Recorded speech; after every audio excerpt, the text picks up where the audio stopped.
de 5 minutes, je sais pas, dans laquelle vous pouvez circuler dans cet espace. Alors ça ne veut pas dire vous êtes obligé en permanence de marcher. Essayez de faire le moins de bruit possible. C'est ça.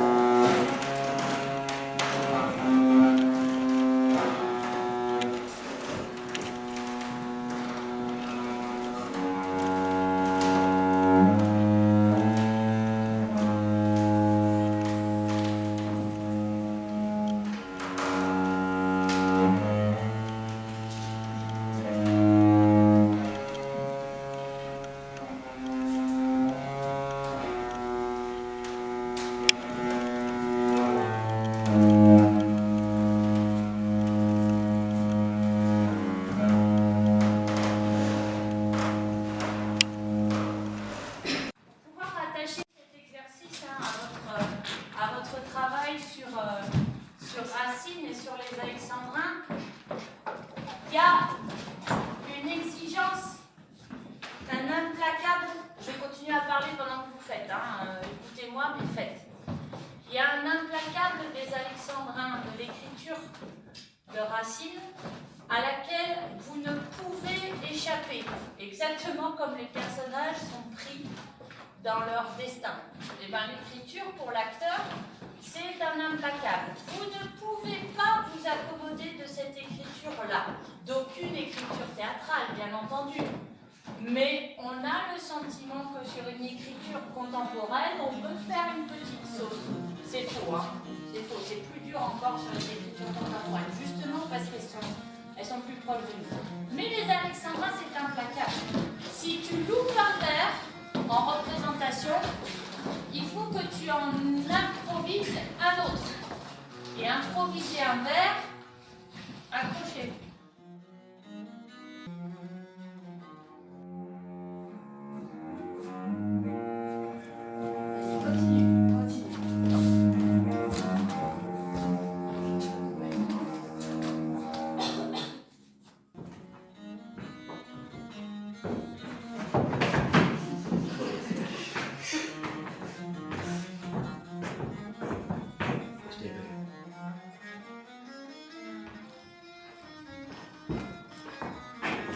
Continue, c'est très bien.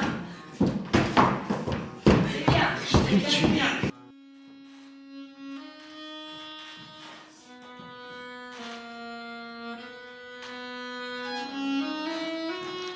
Super, ça marche très bien. Continue. Continue encore un coup et tu vas faire la même chose et tu vas étaler l'espace entre tes sourcils.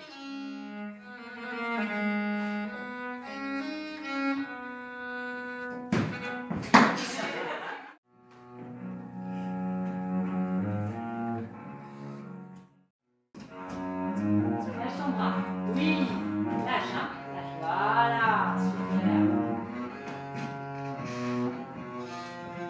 Voici la même chose. Tu vas simplement amener un léger sourire. Et là, comme ça marche pareil.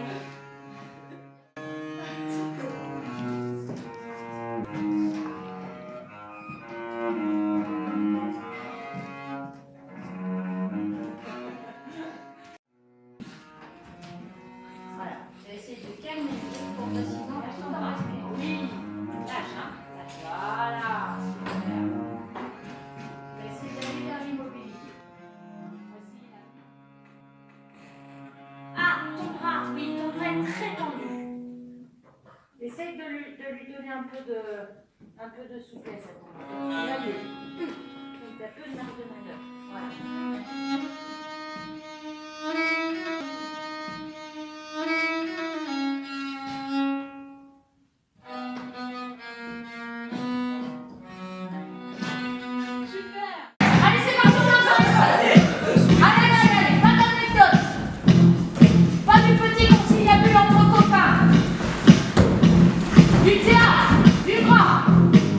De l'occupation de l'espace, vos corps dans l'espace.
Voilà, hop, pas garde à vous, hein, verticalité, les pieds au sol, on déroule sa colonne vertébrale, on regarde les bras.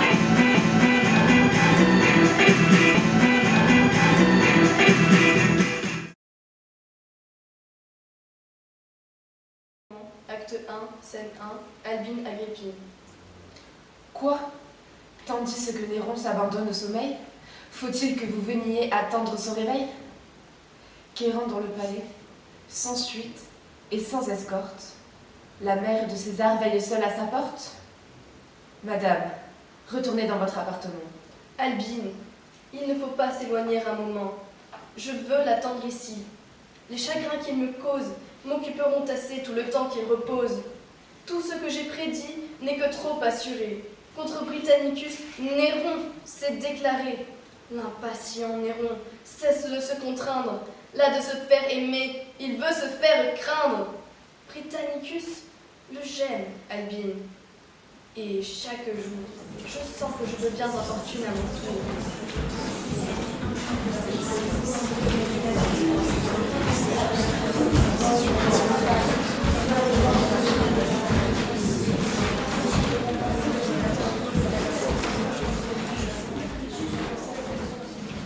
Fragment 6, acte 1, scène 3. Néron Junie. Vous vous troublez, madame, et changez de visage. Lisez-vous dans mes yeux quelques tristes présages? Seigneur, je ne vous puis déguiser mon erreur. J'allais voir Octavie, et non pas l'empereur. Je le sais bien, madame, et n'ai pu sans envie apprendre vos bontés pour l'heureuse Octavie. Vous, Seigneur?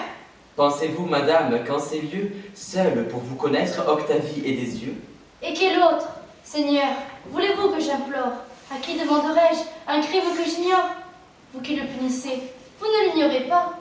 De grâce, apprenez-moi, Seigneur, mes attentats. Quoi? Madame, est-ce donc une légère offense de m'avoir si longtemps caché votre présence? Il suffit. Comme vous, je ressens vos injures.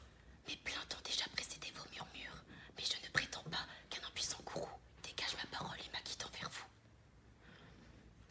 Ah, j'ai un bug là. Je sais mon truc. Ah, madame. Ah, Seigneur. Putain. En sachant Non, qu'on là, tu joue... réfléchis beaucoup trop. Au plateau, un comédien est bête. Ok, Voilà. génial. Par contre Soyons attention, bêtes. en amont, là, ce qu'on fait, c'est capital. C'est là où il ne faut pas être bête. Par contre, quand tu arrives au plateau, tu n'as qu'une chose à faire, c'est de savoir ton texte. Plutôt que de dire, C'est une langue barbare. voilà, Vraiment. c'est ça. Faut le lire exactement comme un étranger parle devant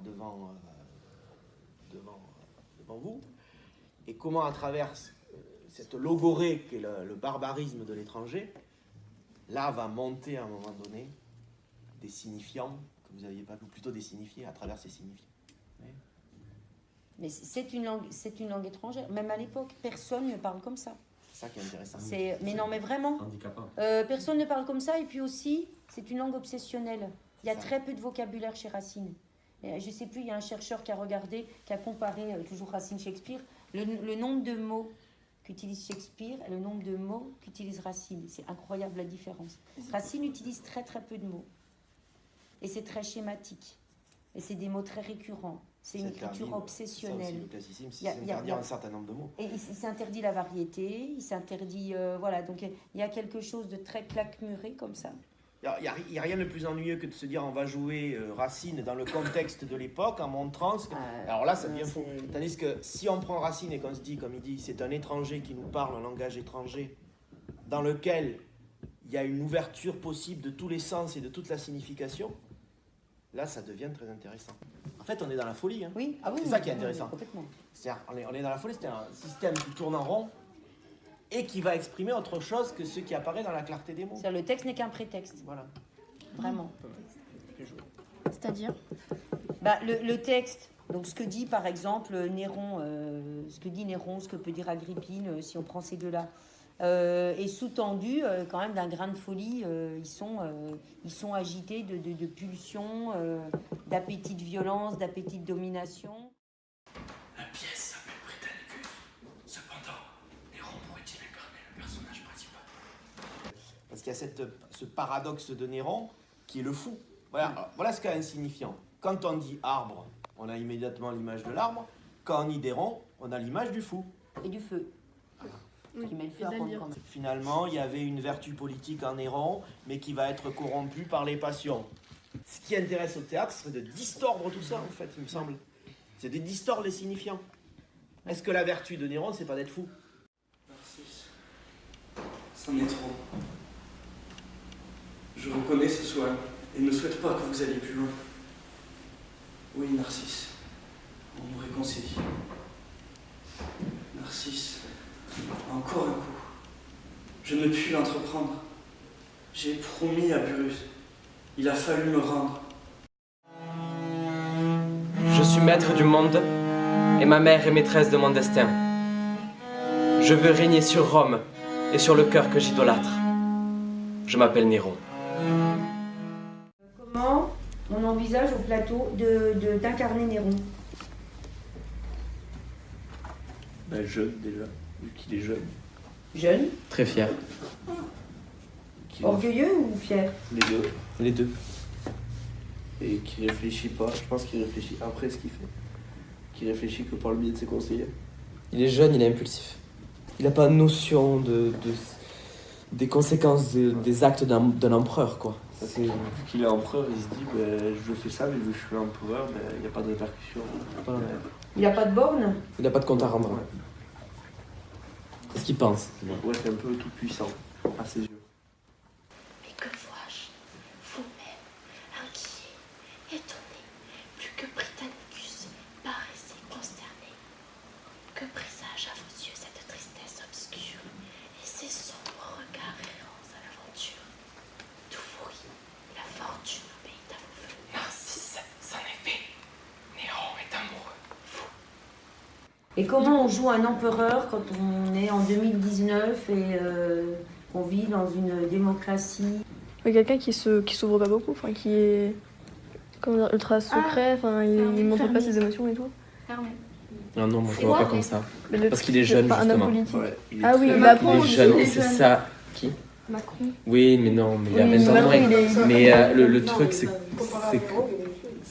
que. Oui. Déjà. Et donc, il n'a pas conscience. Enfin, il est empereur. C'est sa lignée qui le détermine. Il n'a pas voulu être là. Enfin, bien sûr qu'il veut être là. Mais je veux dire que s'il était né fils de fermier, il ne serait pas ce qu'il est.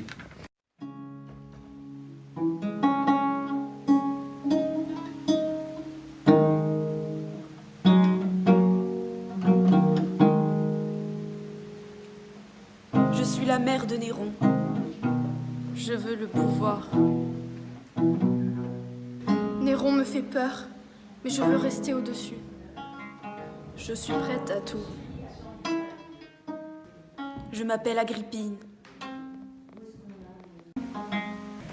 Rien ne vous a pu vaincre, et votre dureté aurait dû, dans son cours, arrêter ma bonté. Que je suis malheureuse, et par quelle infortune faut-il que tous mes soins me rendent ta fortune? Je n'ai qu'un fils. Ô ciel qui m'entend aujourd'hui, t'ai-je fait quelques vœux qui ne fussent pour lui? Je m'appelle Agrippine. Narcisse a fait le coup. Vous l'avez ordonné.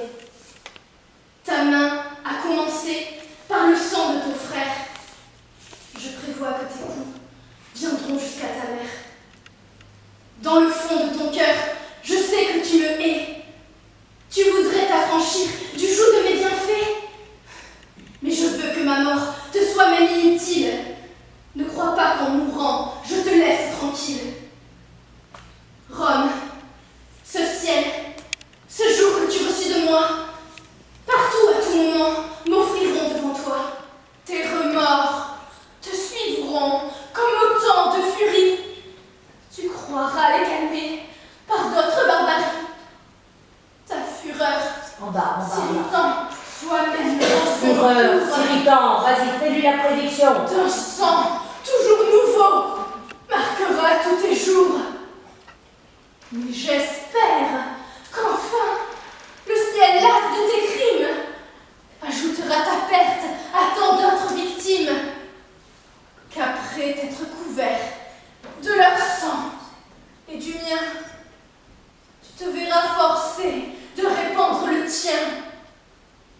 Je m'appelle Agrippine. Impatient Néron, cesse de se contraindre. Là de se faire aimer, il veut se faire craindre. Ah, que de la patrie, il soit s'il veut le père. Mais qu'il songe un peu plus qu'Agrippine et sa mère. Je m'appelle Agrippine.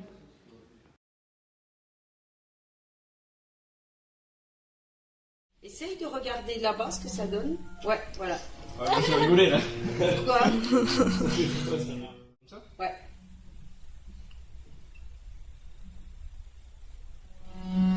Je suis l'amant de Junie, l'héritier du trône de Rome.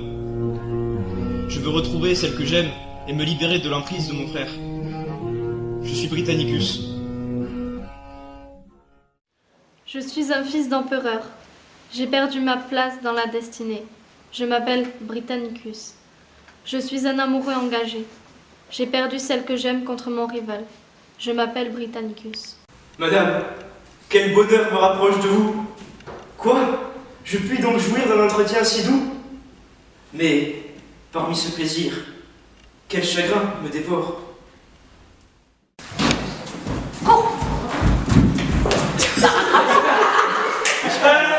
Tu la rattrapes. Allez.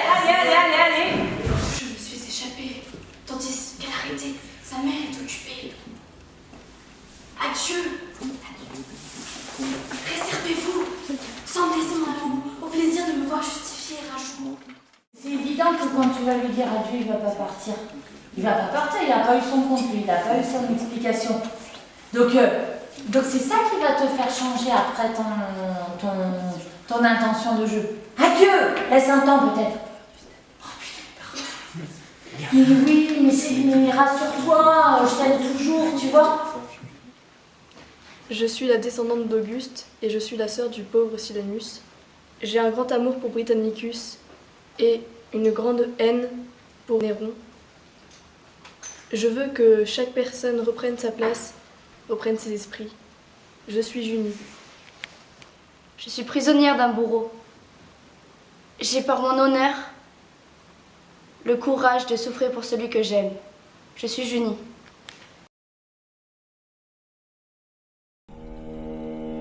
Je suis le gouverneur de Britannicus. Je ne suis qu'un imposteur. Je suis un homme cruel. Mon nom est la clé même de mon rôle. Je m'appelle Narcisse. Je suis le précepteur de Britannicus et le conseiller de Néron. Je suis ambitieux. Je veux et j'aurai ma place auprès du trône. Je m'appelle Narcisse. Tous mes discours, vous la croyez fidèle? Non, je la crois, Narcisse. Ingrate criminel, digne de mon courroux. Je suis un homme de l'ombre au pouvoir dissimulé. J'influence les jeunes gens de ce palais. J'ai la sagesse d'un homme d'expérience. Au jeune Néron, je veux confier mes sciences. Je veux l'instruire des pouvoirs de la vertu, pour éviter que trop tard il ne soit déchu. Je m'appelle Pyrrhus. Je suis un ancien militaire. Je suis le conseiller de Néron. Je le connais depuis petit. J'ai 50 ans. Je veux que Néron exerce un pouvoir vertueux. Mais j'aimerais surtout avoir accès au pouvoir et avoir une influence. Je m'appelle Burrus. Vous m'avez de César confié la jeunesse.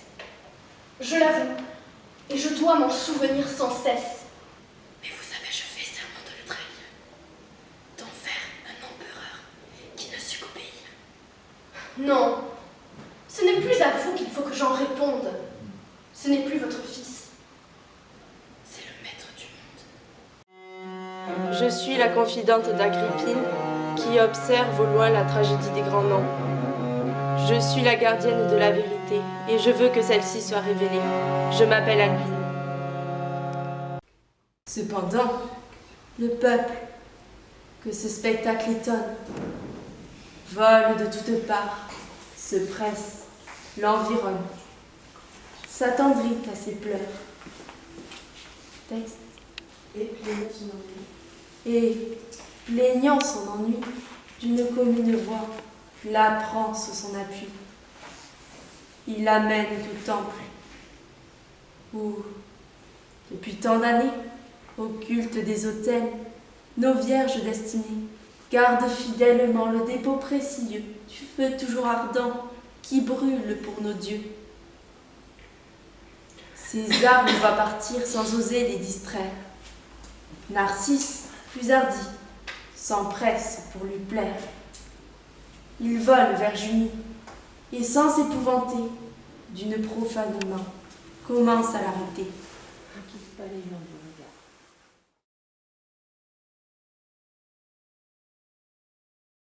Pour moi, pour les costumes, je vois toujours quelque chose de très neutre.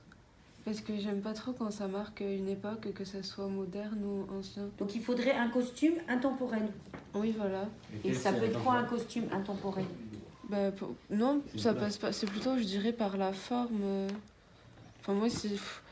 Enfin, je sais pas, c'est compliqué. S'ils pouvaient jouer tout nu, j'aurais tout nu. Mais voilà, il faut les habiller de la manière. Non, mais c'est vrai. C'est une bonne base, c'est bien. Ça, c'est intemporel, c'est sûr. Est-ce que le théâtre peut être neutre? Oh là là, ça y est, c'est pas. Oui. Non, mais. Qu'est-ce qui est intemporel dans le théâtre? Le théâtre, il est forcément actuel. Voilà, qu'est-ce qui mérite d'être intemporel dans un théâtre? Donc le bannissement du verre, c'est intemporel. Qu'est-ce que le théâtre? À la limite, j'ai envie de dire. La position relax, j'ai joué, je me relaxe, mais toujours une espèce d'attention. Changement de costume.